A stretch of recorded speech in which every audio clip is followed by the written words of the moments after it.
உறுப்பினர்களே, நாம் எல்லாருமே எதிர்பார்த்து கொண்டிருக்கக்கூடிய விசாரணை முடிவுகள் இன்னும் தெளிவாக நமக்கு கிடைக்கல. போன அரசில் நமக்கு எந்த ஒரு விசாரணையோட முடிவுகளும் சரியாக அமையலை. இதற்கு காரணம் அப்போது இருந்த அரசியலுடைய சூழ்நிலைகளும் சரி, அந்த அரசுக்கு எதிராக நடந்த சில சூழ்ச்சிகளும் இந்த நல்ல கம்பெனி முடக்கி இருந்திருக்கிறாங்க. இதனால் பாதிக்கப்பட்டது லட்சக்கணக்கான உறுப்பினர்களும் அவர்கள் சம்பாதித்த பணமும் தான்.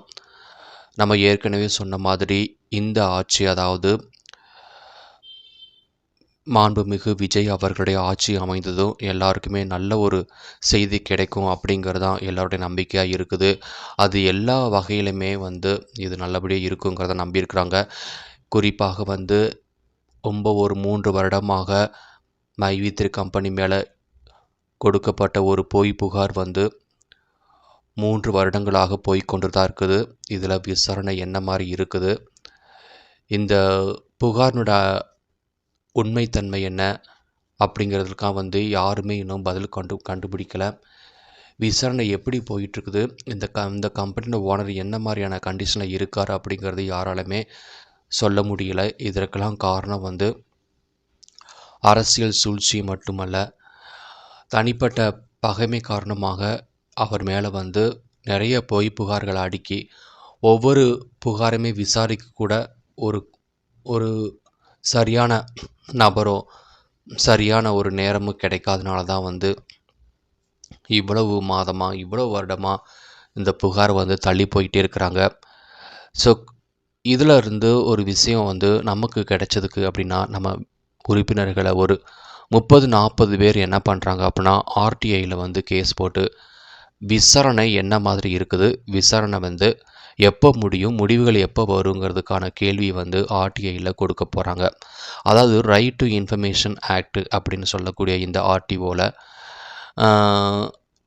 விசாரணைக்கான தன்மை கண்டறியப்படுறதுக்கு முயற்சி பண்ணிகிட்ருக்காங்க நமது உறுப்பினர்கள். ஸோ அதன் மூலமாக மைவி3 கம்பெனியின் மேலே இருக்கக்கூடிய புகார்களுடைய உண்மைத்தன்மையும் அதன் மேலே தொடுக்கப்பட்ட விசாரணை என்ன மாதிரி கண்டிஷனில் இருக்குங்கிறதெல்லாம் நம்ம அடுத்தடுத்த வீடியோவில் நம்ம தெரிஞ்சுக்க போகிறோம். அதனால் மைவி3 உறுப்பினர்கள் யாருமே நம்பிக்கையை தளர வேண்டாம். கடந்த 3 வருடங்களாக நாம் நிறைய கஷ்டத்தை அனுபவிச்சுட்டு இருந்திருக்கோம். நிறைய உறுப்பினர்கள் லட்சக்கணக்கான பணங்களை டிபாசிட் பண்ணி அதில் ஒரு தடவை கூட பணத்தை வித்ட்ரா பண்ணாமல் இருந்திருக்கிறாங்க.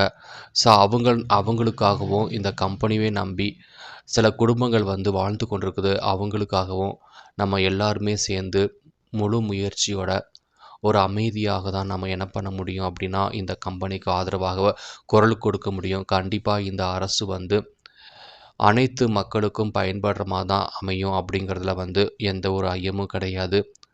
அதனால் எல்லாருமே ஆர்டிஐயில் புகார் அளிக்கும்போது அதனிலிருந்து வரக்கூடிய தகவலின் அடிப்படையில் நம்ம கம்பெனியோட நிலைப்பாடு நம்ம ஈஸியாக தெரிஞ்சுக்கலாம்.